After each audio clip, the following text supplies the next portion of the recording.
Just before going to my stateroom, A11, there was a bump. As I turned the handle of my room, there was another bump. As I got into my room, there was a third bump. I thought to myself, what are these bumps?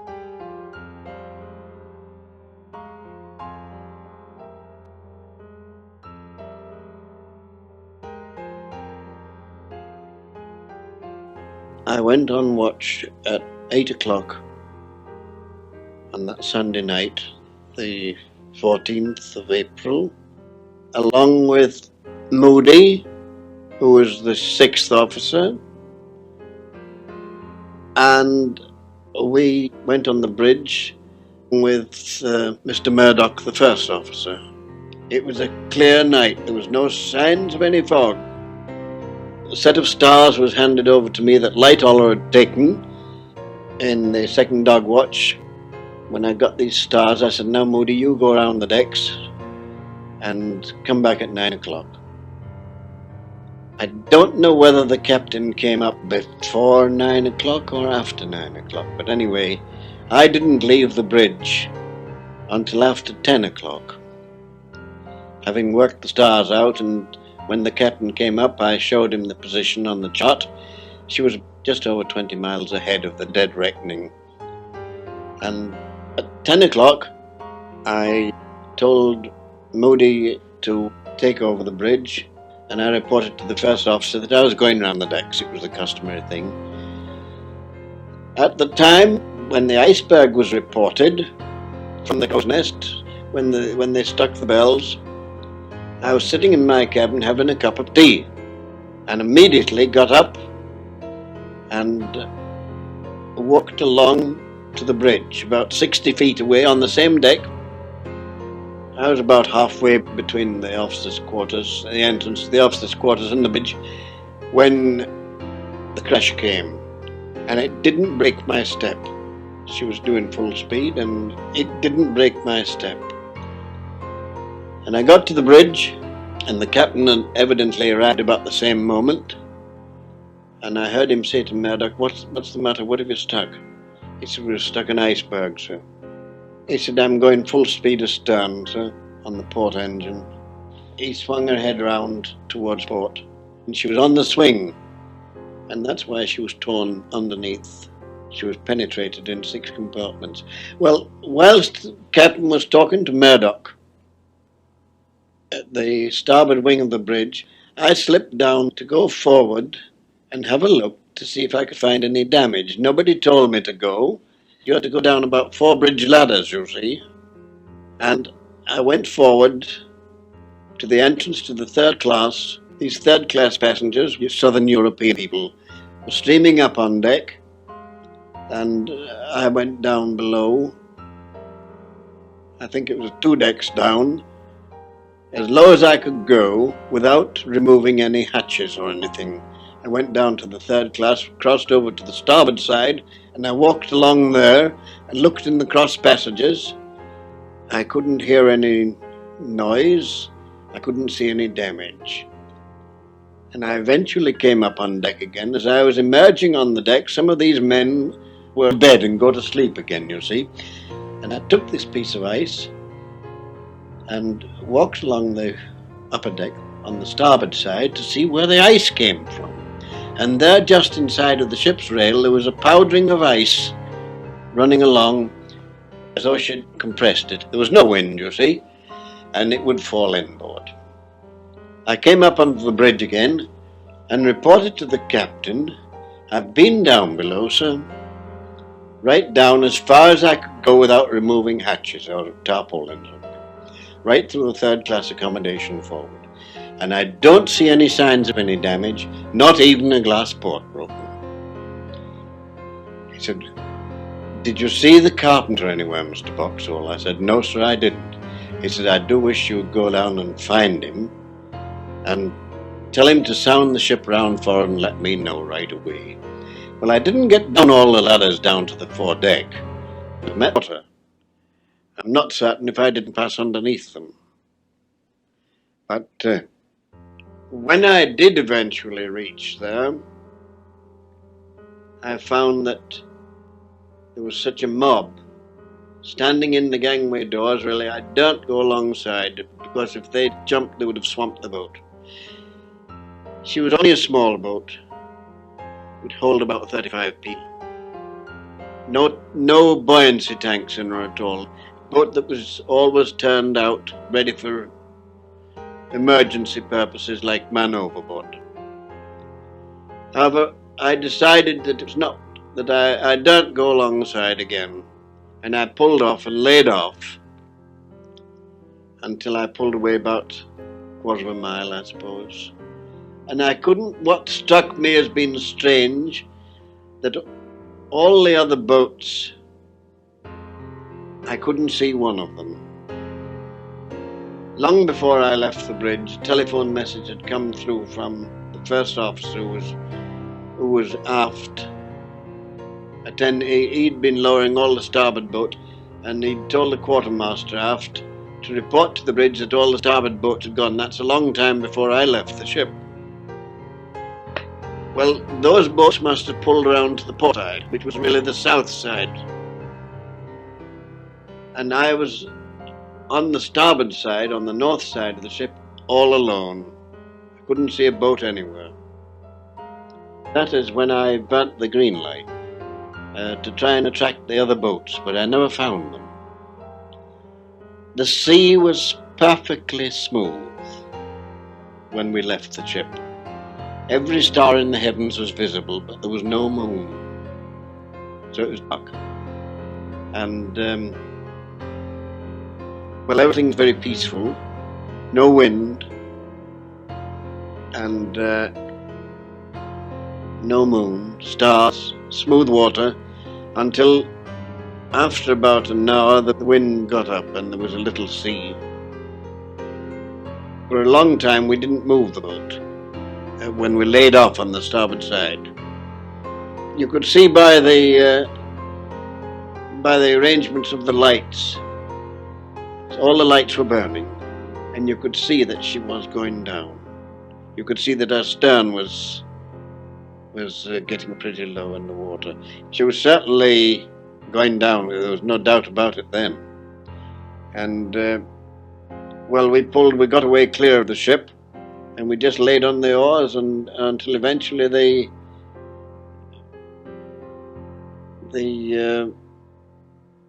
realized that she'd gone, and we heard all the screams. We couldn't do anything. And the screams went on for some considerable time.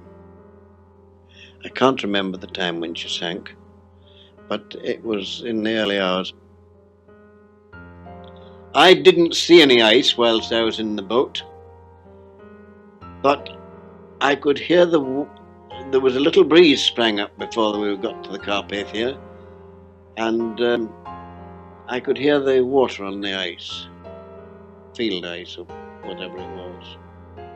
But I never saw any ice until after we'd been picked up by the Carpathia.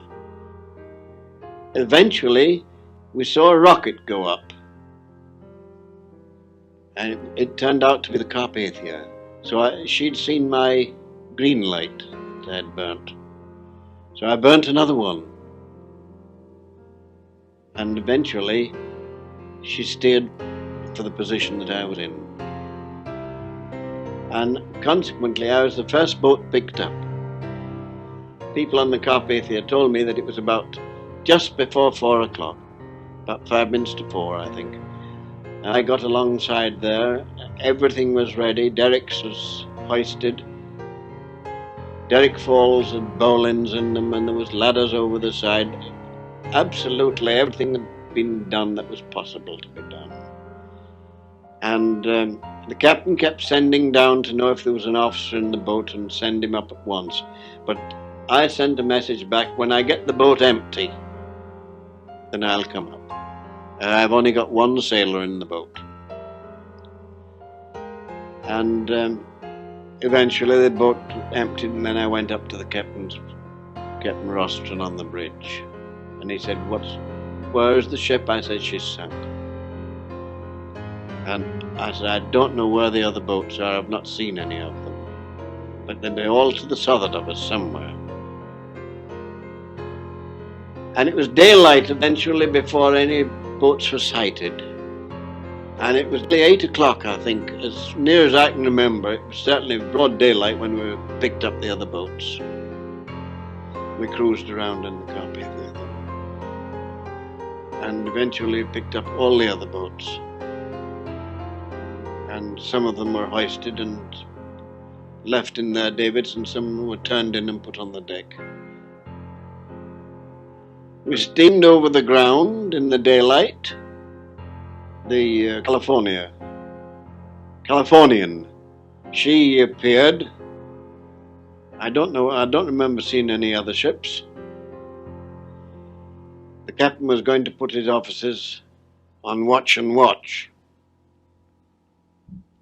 So we Titanic officers, the juniors, that was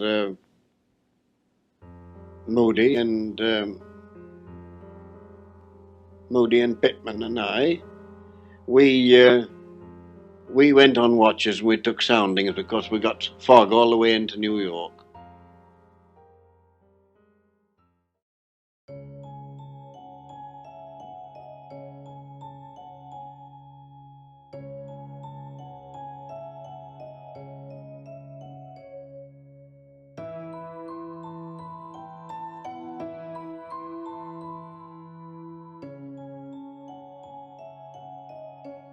What was the first real indication you had that something had gone wrong? Well, I went to the gala dinner.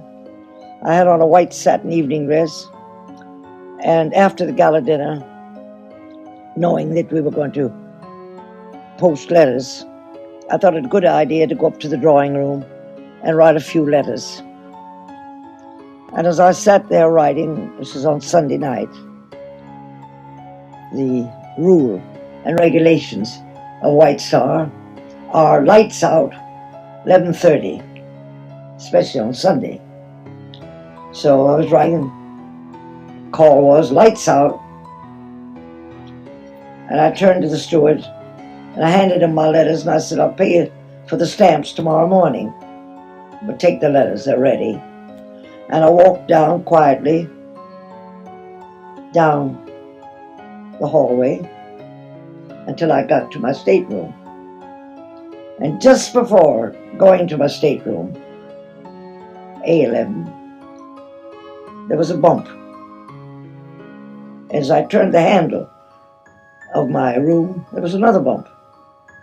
And as I got into my room, there was a third bump. I thought to myself, what are these bumps? Sort of little pushes, nothing very violent. And I had made a date with the gentleman to take a cup of coffee with him that night.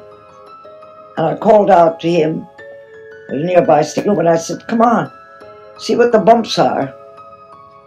And I slipped on a coat over my white satin evening dress and went right out from my own stateroom, because my stateroom had a door leading to the promenade deck. And as I got out on the promenade deck, I saw a large grey, well, it looked to me like a building floating by. Great big grey thing. But that building kept bumping along the rail, and as it bumped, it sliced off bits of ice, and ice fell all over the deck. And I, and a great many of my foolish fellow passengers, we just picked up the ice and started to play snowballs. We thought it was fun. We asked the officers if there was any danger, and said, no, nothing at all, nothing at all. Nothing at all, just a mere nothing. We just hit an iceberg. It's nothing. I remember looking over the rail and seeing a fully lighted ship very close by.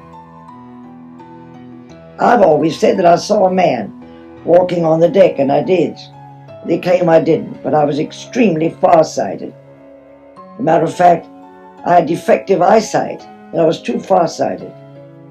Now that ship, we were told, was the California. And it was the California.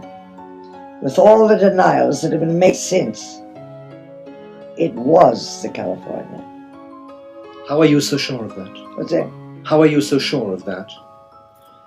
Because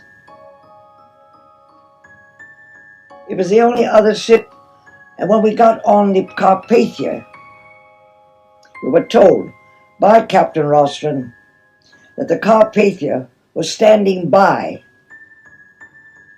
and the officers on the Titanic told us all, don't worry, the California will pick up everybody in case you don't come back for breakfast.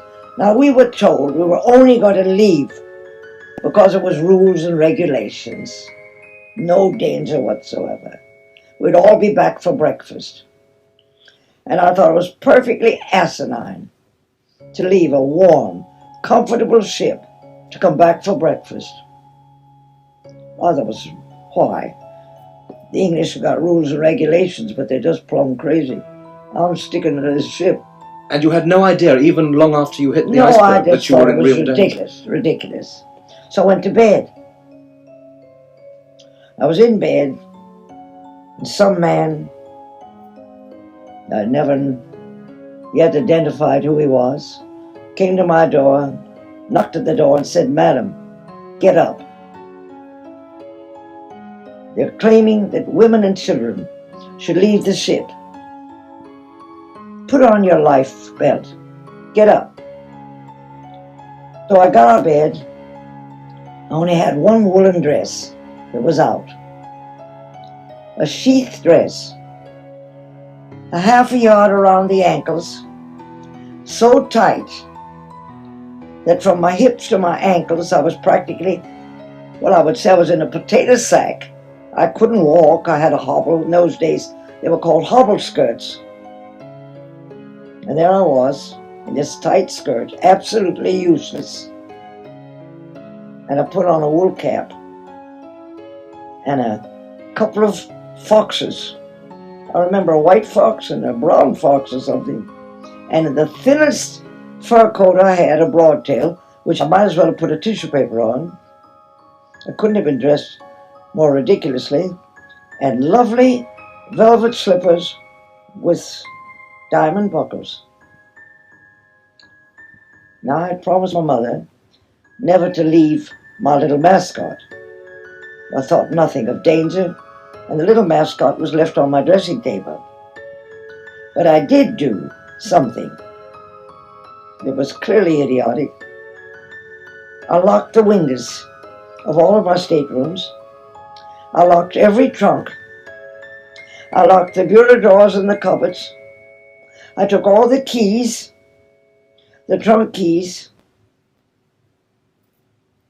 and then went forward on the same deck to the drawing room, A deck, and sat down comfortably in a big easy chair.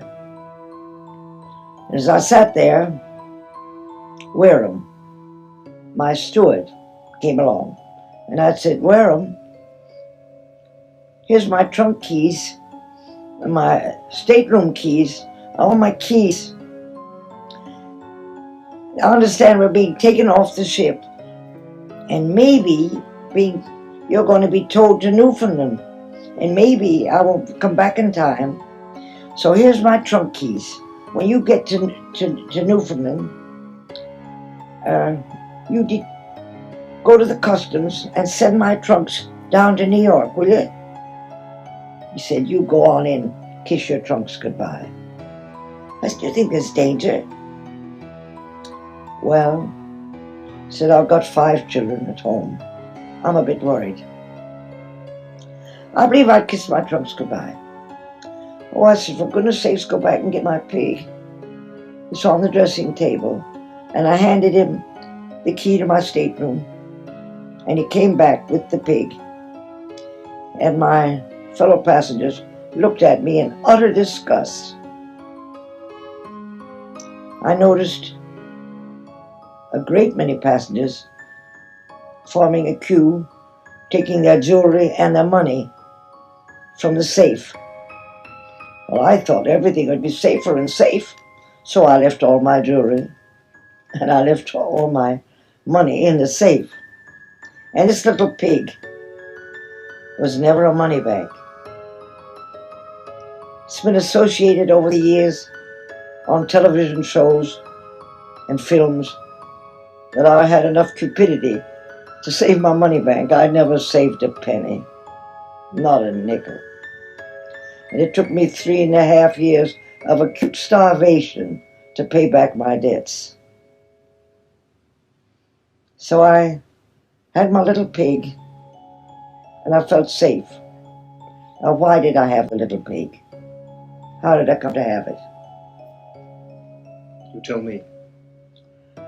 Well, in 1911, I was going to the races in Deauville, again, to cover the races. And I drove to Deauville, down that dreadful, what they call the Hill of Death, before you get to Deauville.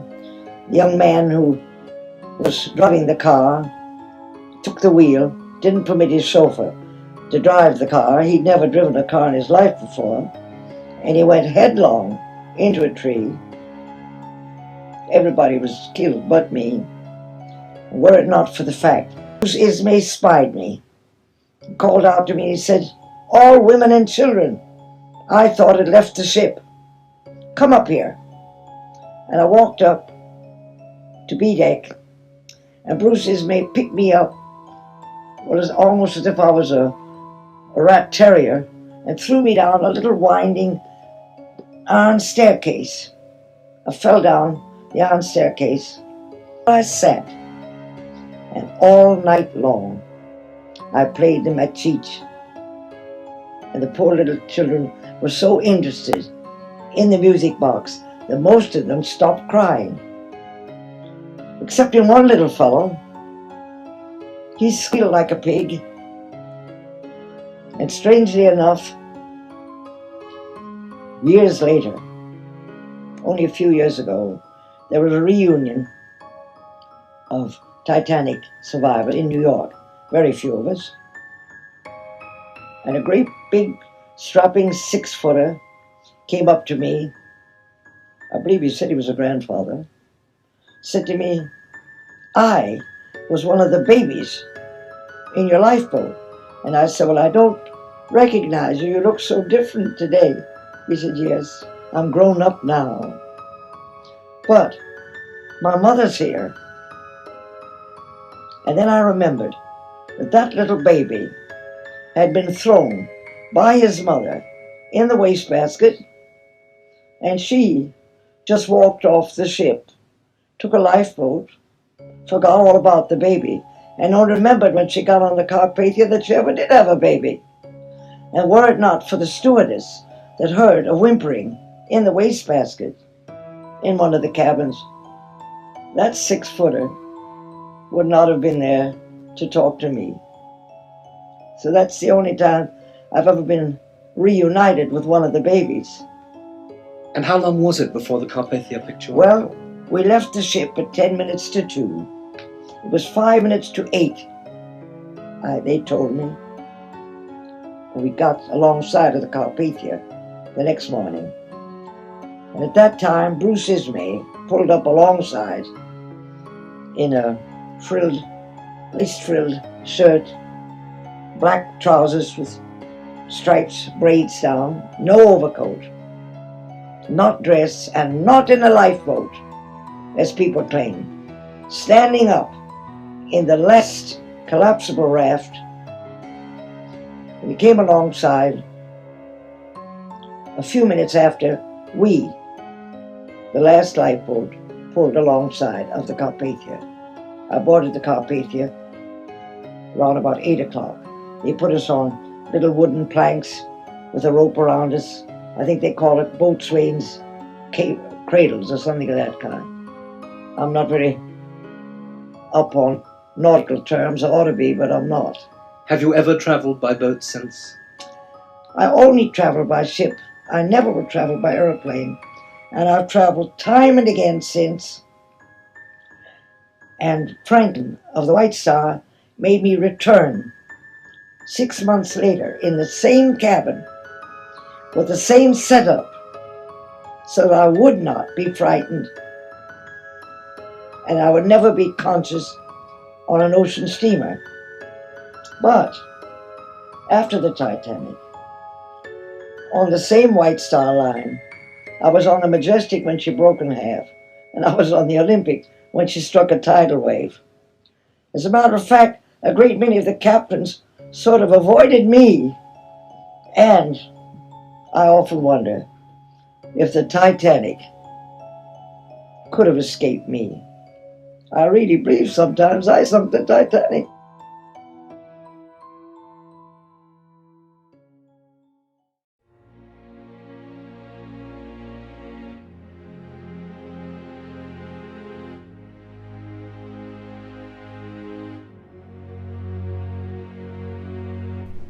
Mr. Ray, could you tell me what you were doing on the night of the 14th of April 1912? I went to bed about 10:30. Yes. I was just dozing off when I felt a shock, similar to a train being pulled up in the station. I laid awake some time, probably about 10 minutes, and was then called by a superior steward who told me to get up right away because the ship had struck an iceberg. Yes. And it was very serious. We got to get up to the boats. I laid awake sometime after that. I thought he was pulling my leg, and I dozed off again. And then what happened?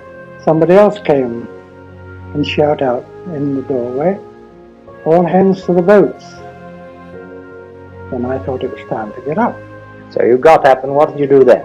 I went up on deck from E deck Yes. to A deck. Stood about there on the deck, which is the boat deck, Yes. and things seemed to be dragging rather, and it was very cold. So I decided I'd like to get an overcoat put on. I went down from A deck to E deck, Back to your cabin. back to my cabin, and got my overcoat, opened my suitcase, took some handkerchiefs out, which my wife always supplied me so that I had a good supply of, and one or two other things, my toothbrush and shaving gear. I thought wherever I was next morning I should require them. Yes. And came out, nobody about. Deck was deserted. The alleyway was deserted. I got through the doorway onto the main staircase.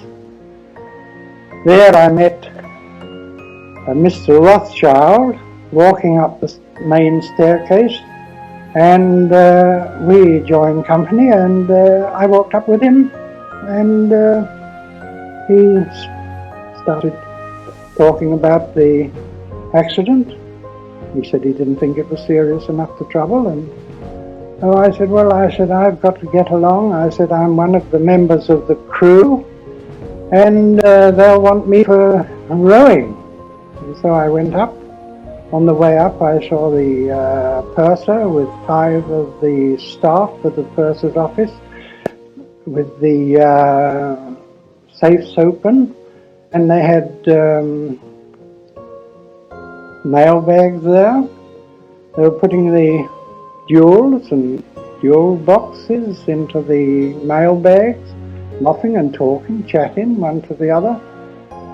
I continued on my way up to the boat deck, and on the way up I heard a fiddle. I wondered whoever was playing a fiddle at that time, and transpired afterwards that it was a band.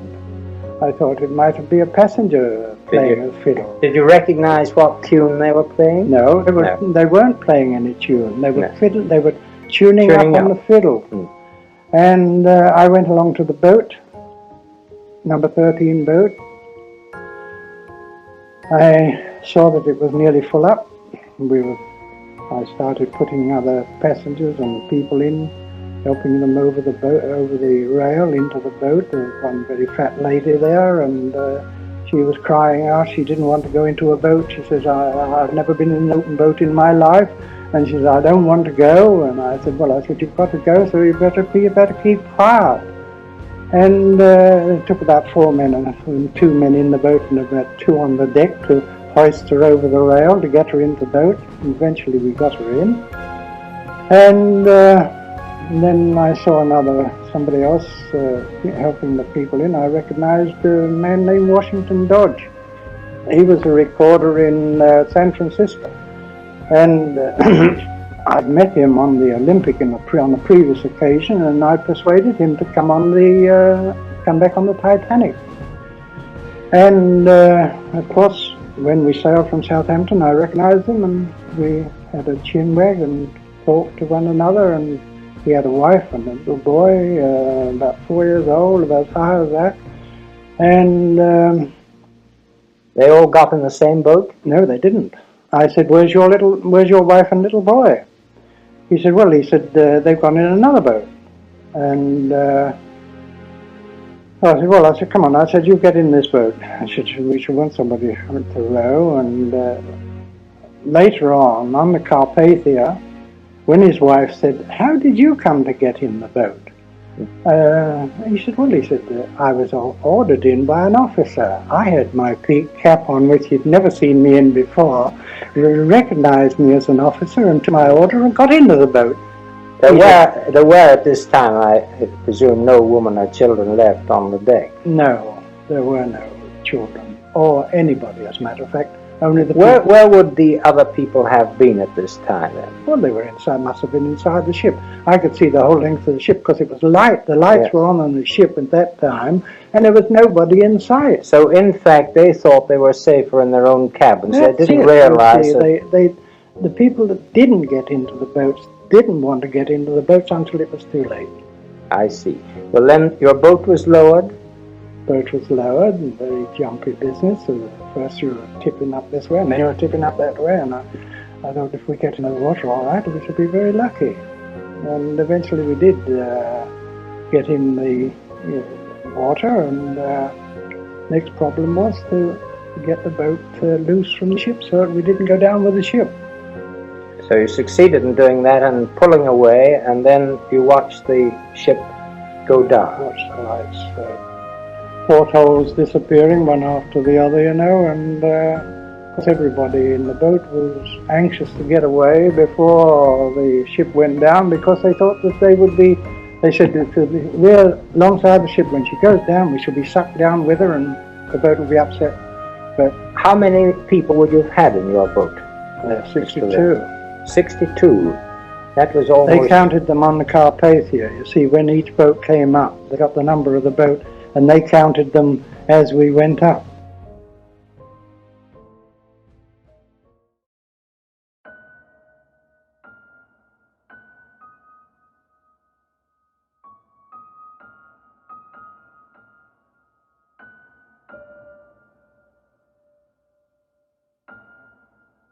Very pleasant place to be. And oh yes, there's nothing wrong with it there. No. So. But that, as you say, that was quite a night. There was another movie about that, The Unthinkable Molly Brown, a woman, a millionaire's wife from Colorado named Brown. Yeah. Did you see her on the boat or ever hear of her? Yes, I may have heard of that. Well, that's too long time ago. Yes, of course. I never thought that nobody should come along close to me. No. Oh. No, indeed. You have there. It's you see, I'm a newspaper man. Yeah, yeah. And people still call newspapers to ask, when did the Titanic sink? How many people were lost? How many? People are still interested in it. And just to think that you are here to really be the authority on it.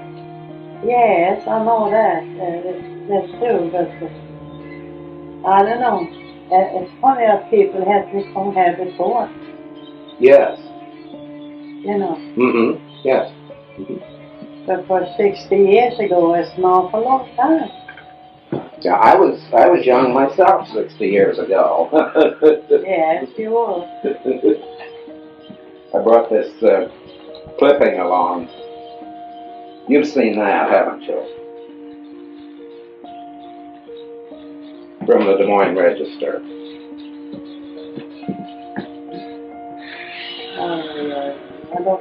I think I look over there. I think you do too, yes. Yeah. Well, that's all right.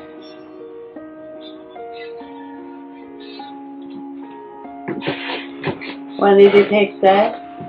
That was, I think, 2-3 years ago. Yeah, well, that was a long time ago. I'm gonna, let's,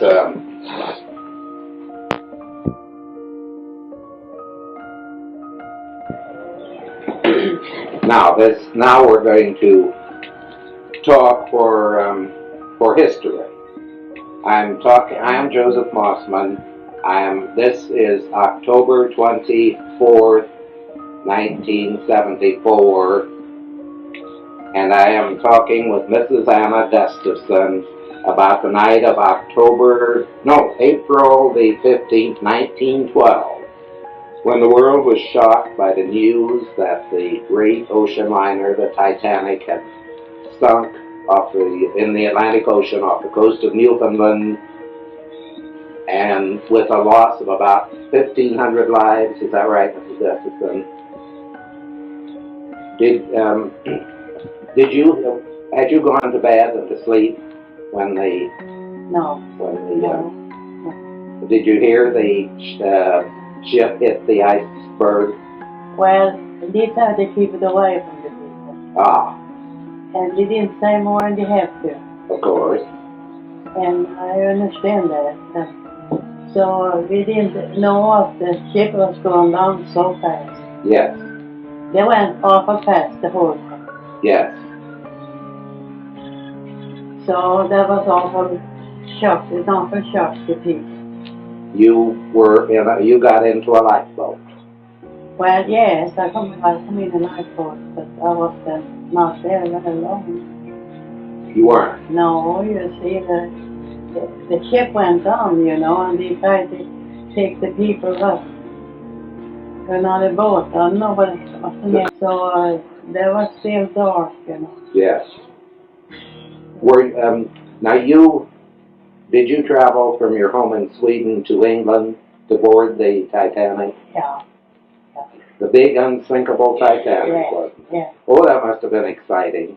Yeah, there was a new boat, you see. Of course, yeah. And, there were lots of people, you know. There were lots of people there. Well, I don't know exactly how old I was, but I was 20. Yes. Years old. Yes. Mm-hmm. And we tried our best, you know. Time went, but they went so fast, everything. Yes. But you didn't have time to be scared. Yeah, well, there were lots of things that happened, you know. Yes. Yes. How about getting into the lifeboat? Was that quite a... Well, you got into it and then they lowered you? Was that it? Yeah, yes, you did that. You did that. But I can't remember everything. No. But there was awful nervous. Yes. Oh, indeed, yes. And did you hear the band playing? Yes. I will always think about that. Is that so? Yeah. And they played all of us sang. Yeah, of course. Oh, my, yes. But I'm sure you always will think of that, yeah. Yeah. It was. Yeah, it was. But as I say, people still remember that terrible night. Well, that was the biggest accident that ever happened, really. Yes. Yes, ma'am. Yes. Yes. And it was such a shock because everybody thought that ship was the one ship that couldn't sink. Yeah. Well, tell me, was passage on that pretty expensive? What? Expensive? Was it expensive? Do you remember? I don't remember anything. Mm-hmm. I didn't get anything. Mm-hmm. Oh, you didn't? No. Oh, you made? No, I meant, did you pay? Or did I pay? The passage. I guess I paid. Yeah. And that was all I was doing. Mm-hmm. They got the money. Yeah, I paid. Yeah. Did you ever get anything back? No. Gee whiz. I just wonder if anyone did. Yeah, the more I know. I don't know anything about it. Mm-hmm. Yes. But I don't know if with the other ship, Yes. if we had to pay. But I can't remember if we had to pay anything. Well, surely not. Did you get to take your clothes with you? No. Just what you had on? Yeah, that's all we had. Oh, yeah. So we lost money there, you know. Oh, yes. I didn't have an awful lot, but I did have quite a bit clothes with me. You know. Uh-huh. We didn't get nothing. That's just you just had to go the way you were. I remember the people whom I worked for, they bought me some. Oh. And my relations, well, there was a friend, you know, in New York. So, and she bought me a few things. Oh. Yes. So I got along. That's all. Yes. And then I got money from people I worked for. And they went to close. Yes. There were some terrible losses on that ship. Well, they were really sad. They went too fast, everything. Yes. Yes. Were you in your cabin when they? Yeah. When they came I was on? in the cabin, but I can't remember if I was in bed or not. I can't remember that. I don't think so. But I know what somebody told me. I put that on. Oh. So I had the coat on. Yes. You see. Yes. That was kind of, well, there was a real good night though. There was a nice, beautiful night, but there was cold anyhow. Yes, see? of course, on the ocean. Yeah. So that was a sad story.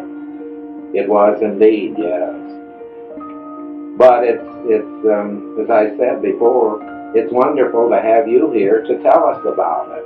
And well, I could tell more, I think, if I did some years ago. Yes, of course. Yeah, but of course. We're delighted that we got to talk with you. Now, this interview is going to be placed in the archives of the public library, and people that are going to be researching that night in 1912 will be listening to this tape that you and I are making this afternoon. In future years, they'll be hearing it. That's awful nice, you know. I think I don't want to say no about it, but I don't know everything. None of us do. Yeah, you know what I mean. Of course. It's a long time ago, so that's really hard for me. Yes, but I think you've been wonderful, and thank you so much. Well, that's all right.